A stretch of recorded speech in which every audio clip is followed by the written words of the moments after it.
당장은 중국의 사대하고 한자를 공식 문자로 떠받들고 있어서 어렵겠지만 훗날 똑똑한 후손들이 훈민 정음의 진가를 알아채고 세상에 널리 알리면 조선은 새롭게 비상할 것이다.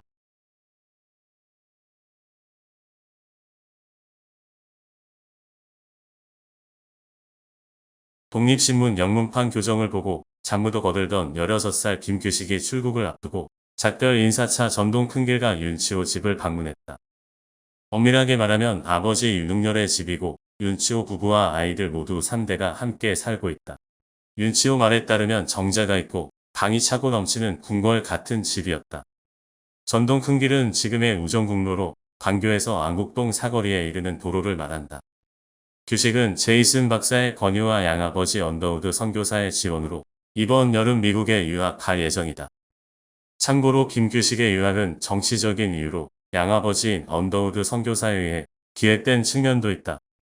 당시 의학원 이강은 정치적 격변 속에서 유약하고 무능하다는 평이 있는 고종과 병약하고 우매하다는 평이 있는 세자를 대체할 수 있는 유력한 왕위 계승자로 부각되었다. 고종은 일본에 머물고 있던 의학원을 미국으로 유학을 보내기로 했다. 여기서 김규식이 맡은 역할은 의학원 이강의 도미 유학의 수행원으로 동반하는 것이었다. 영어에 능통했던 김규식은 의학원의 통역과 시종 역할에 적격이었다. 김규식이 영어에 능통했던 이유는 어린 시절 고아 상태였다가 언더우드 선교사에게 맡겨져 성장하며 영어를 익혔기 때문이었다. 규식이 왔구나. 출국 준비는 다 된 게냐? 윤치호가 악수를 청하며 반갑게 맞이한다. 선생님도 잘 지내시죠? 준비는 거의 다 됐습니다. 언더우드 선생님과 여러분들이 물심양면으로 도와주신 덕분입니다. 마지막으로 선생님처럼 미국 유학 경험이 있는 분들을 찾아뵙고 출국 인사도 드리고 앞으로 미국 생활과 진로에 대해 조언도 구하려고 들렀습니다. 그래. 잘 왔다. 학교는 정해졌고 뭘 전공하기로 했냐? 먼저 예비학교에 다니다가 버지니아주에 있는 로어노크 대학에 진학하기로 결정했습니다. 전공은 확정적인 건 아닙니다만 영문학을 염두에 두고 있습니다. 너는 영어를 잘하니 영문학 공부도 괜찮겠다. 신학문을 배우는 것도 중요하지만 무엇보다도 건강만큼은 잘 챙겨야 한다. 알겠습니다. 뜬금없는 질문 같습니다만 선생님 별명이 뭔지 아십니까? 별명? 나에게도 별명이 있나? 물론입니다. 지금 조선에는 2명의 현자가 있다고 사람들은 칭송합니다. 그 중에 한 분이 선생님이십니다. 내가 현자라는 게야. 너무 과분해. 하하하. 어린 규식에게 뜻밖의 칭찬을 듣고 기분이 좋은지 윤치호가 한바탕 크게 웃었다. 나머지 한 명은 말 안 해줘도 누군지 알겠군. 그래서 선생님께 책에 대해 여쭤보고 싶습니다. 청년들이 읽었으면 하는 책을 추천해 주셨으면 합니다. 책이 궁금하단 말이지. 추천이랄 것까지는 없고 내가 읽었던 책을 소개하는 게 나을 것 같아. 내가 한정 말고 본격적으로 근대 문헌이란 걸 읽기 시작한 것은 일본에 유학 가서야. 1881년이었으니까 지금 너 나이만 할 때였지. 조사 시찰단 수행원으로 일본에 갔다가 이노우에 가오루 외무대신의 추천으로 도진샤라는 학교에 입학했어. 거기서 일본어와 신학문을 배우며 후쿠자와 유키치 선생의 서양사정, 학문의 권장, 문명의 계략, 나카무라 마사나오 선생의 서구깁지편, 우치다 마사오 선생의 여지지략을 읽었어. 모두 메이지 청년들의 필독서지. 서구깁지편은 스마일스의 자조론을 일본어로 번역한 책이야. 너도 들어봤을 거야. 하늘은 스스로 돕는 자를 돕는다는 구절을 말이야. 원서는 스마일스가 소년 노동자들에게 한 강연을 중심으로 썼다고 해. 나카무라 선생은 내가 다닌 도진샤 설립자셨어. 근데 문명에 관한 내용이라서 대부분 생소했지만 대략의 큰 틀은 알아두자는 생각으로 읽었어. 부끄럽지만 그런 책을 읽고 나서야 세상에 사서삼경 같은 경전 말고 다른 문장도 있다는 것을 처음으로 알게 되었어. Heaven helps those who help themselves. 규식이 유창한 영어 발음으로 말했다. 언더우드 선생님도 설교 중에 몇 차례 언급하신 적이 있습니다. 그래서 외우고 있습니다. 영어책을 읽기 시작한 건 중국 상해에 있는 중서서원에서 미국 선교사들로부터 영어를 본격적으로 배우면서야. 1885년경이었지. 당시 나의 영어 실력은 푸트 주한 미국 공사의 통역관을 지내 회화는 가능하지만 문법과 읽기가 약했어. 먼저 상해 조계에 있는 헌책방에 가서 값이 싼 영문 소설 책을 5전이나 10전을 주고 사서 읽었지. 단어는 기억고 암송하고 손으로 자꾸 써보는 학습 방식으로 효과를 봤어. 다음으로 역사책을 읽었어. 영국사를 시작으로 판례의 만국사도 구입해서 읽었지. 이듬해 프랑스사도 읽기 시작했어. 문명제국사와 부국론 같은 문명론 책도 구입해 갈피마다 아는 단어가 몇 개 되지 않더라도 통독하여 전체 대의만을 파악하고 다시 값이 싼 소설책을 사와 읽기를 계속하여 점차 영문 소설에 대한 취미를 붙여 수십 권을 독파했어. 미국 유학을 앞두고는 미국사도 구해서 봤지. 영어 실력 향상뿐만 아니라 문학적 소양을 기르기 위해 틈틈이 문학책도 읽었어. 걸리버 여행기, 아라비안 나이트, 로빈슨 크루소, 월터 스콧의 아이반호, 번연의 천노역정, 셰익스피어와 에머슨의 작품이었지.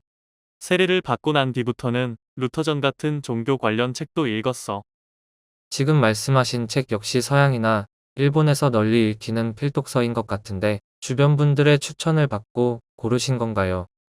규식이 잠옷 진지한 표정으로 물었다. 그렇지. 교수님들도 좋은 책을 추천해 주시고 지인들을 통해서도 소개받았지. 물론 책방에 가서 내가 직접 고르기도 했어. 오늘 내가 소개하는 책은 널리 읽히는 책이므로 잘 새겨듣고 나중에 찾아서 읽어두면 좋을 거야. 미국 유학 시절인 1888년 말부터는 좀 더 다양하게 읽었던 것 같아.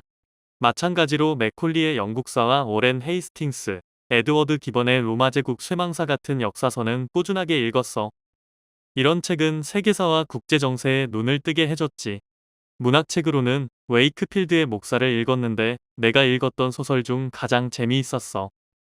조지 엘리엇의 애덤 비드, 찰스 디킨스의 자전적 장편소설 데이비드 코퍼필드, 스토브인의 톰 아저씨의 오두막집, 위고의 레미제라블, 칼라일의 에세이를 읽었어.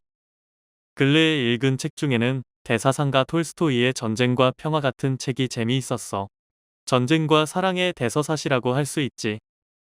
톨스토이는 역사를 견인하는 것은 민중이라고 하고 그들을 부각시켰지만 나는 불세출의 영웅 나폴레옹에게 더 끌렸어. 조선에도 그런 혁명가적인 기질을 가진 영웅이 필요하다고 봐. 윤치호는 입술을 곡씹으며 말했다.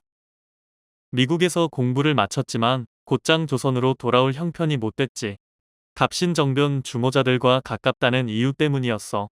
어쩔 수 없이 모교인 중서서원이 있는 상해로 가서 학생들을 가르쳤어.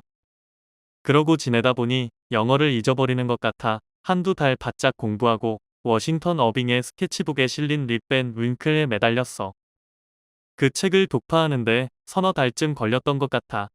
읽으면서 모든 문장을 다 썼거든. 그렇게 힘든 과정을 마치고 나니 다음부터는 한자리에 앉아 그 같은 책을 읽을 수 있게 되었고 큰 수고를 들이지 않고도 문장의 뜻이나 유머를 즐길 수 있었어. 나 자신도 깜짝 놀랄 정도의 성과였지.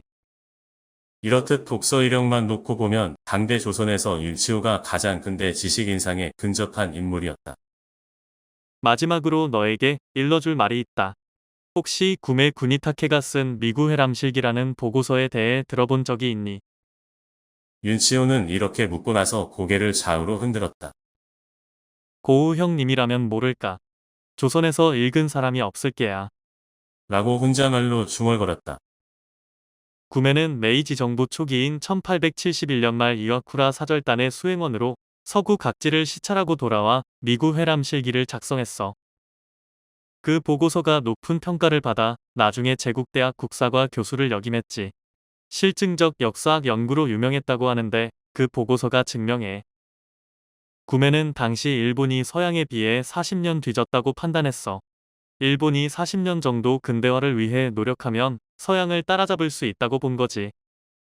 그때로부터 25년이 지난 지금 일본의 기세를 보면 놀랍게도 그렇게 될 것 같아.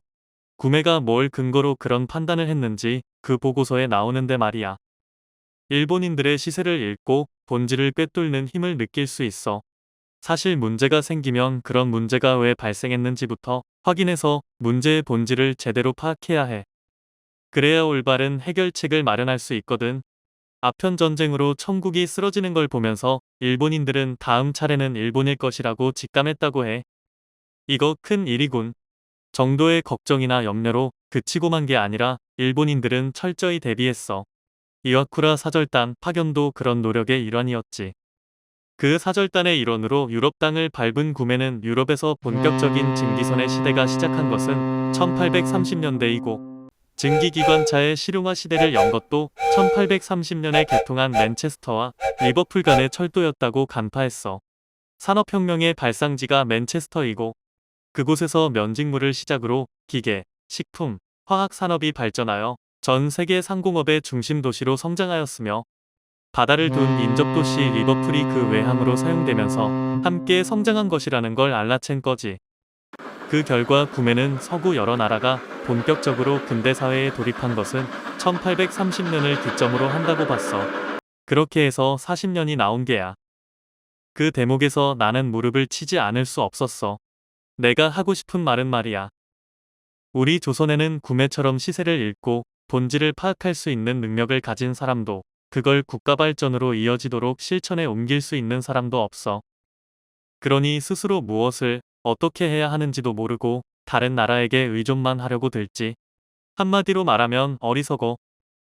그래서 말인데 미국에 가면 선진 학문 공부도 중요하지만 시세를 읽는 힘과 통찰력을 기르는 데도 힘써야 한다.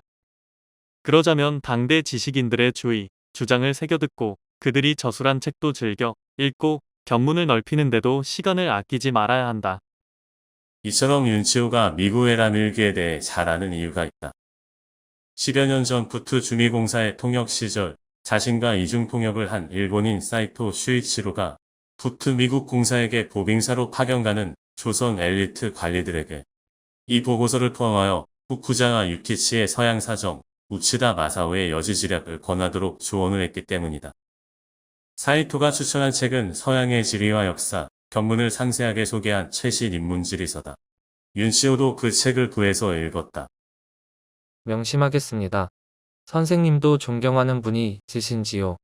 있다면 누군지 궁금합니다.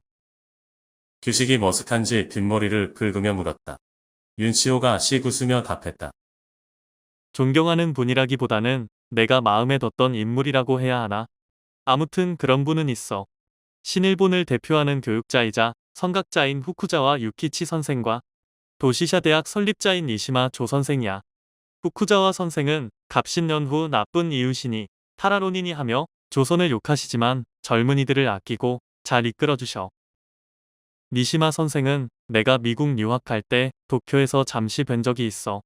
인품이 훌륭하신 분이야.